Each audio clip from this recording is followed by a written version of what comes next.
very young when you moved to Canada, like 3-4 years old, and you grew up in the 90s. Yes. So just share with us a bit that what inspired you or what motivated you to share the story of newcomers in Canada in your upcoming magazine? So it's funny, and I've told this story before, but I was quite embarrassed about it for a long time. Like, I was embarrassed about this and then embarrassed about feeling this way. But I, for a long time, was kind of ashamed of the word immigrant or the label immigrant. I get it. Right? Like Yeah. the way that, especially in the 90s, the way that I was hearing media talk about immigration and immigrants, the way that it was kind of in the ether wasn't positive. So I was never ashamed of where I came from. I was always very proud to be Trini. It was important to me to honor the fact that I was born somewhere else, even as I grew up and made a home and found a home here. But I didn't always feel comfortable around that word. And for me, I actually started, from a political perspective, started using the word immigrant to describe myself before I was fully comfortable with the identity of immigrant. And then now that I understand a little bit more about what causes immigration and the sort of geopolitical structures that are in place, and I become increasingly political, it becomes increasingly important for me to identify myself that way, and then also to really add more nuance and complexity to the way that we talk about immigration right now. I feel like part of, this is maybe too long, but I feel like part of the challenge of when we're talking about these kinds of stories is that there's only one story of what immigration looks and feels like. And it's, I came here with $50 in my pocket and this country had to invest in me and now I'm going to repay that.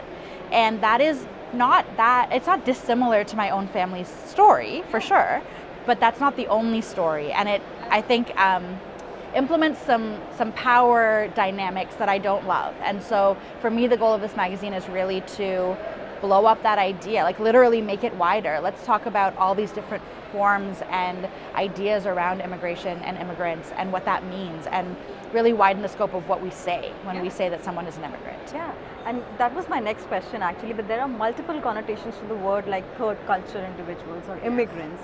And even in 2024, I think it is important to share that story and share those stories which you answered in your Sorry, I was going too fast. But That's I like okay. to build on that a little bit though. I think it's also like we still have ideas around different accents. We still have ideas around different education, different credentials. There's still very much a disparity in terms of who gets opportunities, who gets invested in, who gets trusted. And I think increasingly as we look at what's happening around the world, we can see that that's not really based on anything real. Reality. Right? Like that's not based Far from on reality. yeah, instead it's based on racism, it's based on colonialism, it's based on sexism often, like it's based on all of these different ideas that are deeply, deeply inequitable.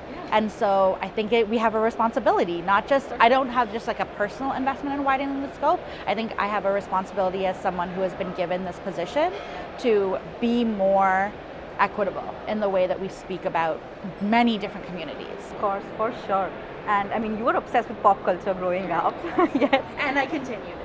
Yes, that brings me to my next question, that how did you manage to like maybe gather up the courage or just the inspiration to do this full time, let's say, and start Friday things, and how did that happen? So I had no desire to be an entrepreneur ever. I thought that I would always have, I like plans, I like structure, I like knowing what's going to happen next. So you had all the qualities I of had an all, entrepreneur. right.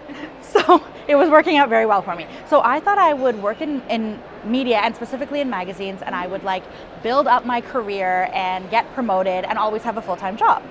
And then I got laid off in 2016 and went freelance, and these like series of opportunities came up that took me outside of, I had been in women's lifestyle for my entire career, and then this opportunity came up to go work at a fashion magazine that had pivoted to be more like a younger women's lifestyle magazine. And suddenly I realized I really liked that, and we were covering pop culture a lot, and all of these different things that I kind of didn't know I needed those skills, but like collected them along the way. And then in 2019, I actually went for 3 different senior level jobs in magazines, and it was down to me and one other person for each of those opportunities, and I didn't get any of them. And it was a real crisis of confidence, I would say, that I had, in my entire career, I had been told that if you just do these things and, work really hard and go above and beyond, you will get rewarded. And then when it came time for me to actually have a position of power, that didn't actually materialize. And so I, a little bit motivated by spite, decided that I still wanted to run a magazine, and so I was going to make a magazine.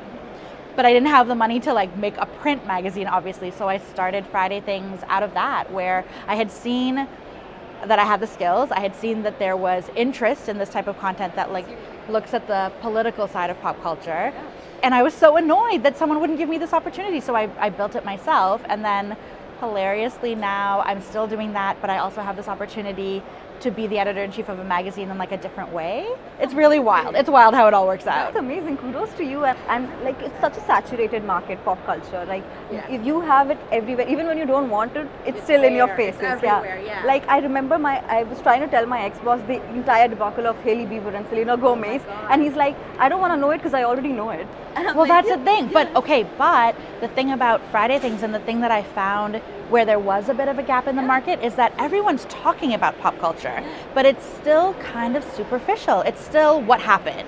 It's what happened with Hailey Bieber and Selena Gomez, but not necessarily why does this matter, or why did it happen this way, or how does race or gender or sexuality play into those things. And so that was the way that I was able to kind of find a niche, is that I think celebrities are such a clever trick. Really, we all know about them. We know the Kardashians, or we know Justin Bieber, or we know, whoever it is. We've heard the song of the summer. But we don't necessarily think deeper about these structural inequalities that are at play. And so but they are the perfect way in. Everybody knows these people, so they're just a lens. What I really want to do is say, this thing is racist, just so you know, but I need the celebrity to kind of draw people in. So that's how you would say that you differentiate Friday Things from all the other newsletters. I think so, is that, and to be fair, that's a smaller, more niche audience, right? Not everybody wants to read sometimes 3,000 words. I'm not joking. I really can go long, but you don't necessarily want to write 2,000 or 3,000 or read 2,000 or 3,000 words on whatever the thing is. I just had a guest post by a friend of mine who's brilliant about the trend that we're seeing of rom-coms where there's an age gap but the woman is older, and it's fascinating because you're seeing it. We're seeing it, and there's something interesting happening there. And so she wrote this really smart piece, and we were talking about it. We had a great time. Most people probably don't want to spend 2,000 words on that, but the people who do really do. They do, yeah. And I recently found out about a reality show where younger men are dating older women. Right. Yeah. Okay, I did not even know that was a thing. I'm also the worst pop culture person because I am overwhelmed by the amount of TV that's out there. So I read articles about TV but don't watch it unless I have to write about it. So I did not know that was a thing, and I was never going to know that was a thing, but it does further our thesis. Yeah, that does. So I'm glad you told me. So do you think that the progressive millennials, or Gen Z, which is your mainly target audience, how do you think they are directing or putting direction in pop culture, all the world of digital media today?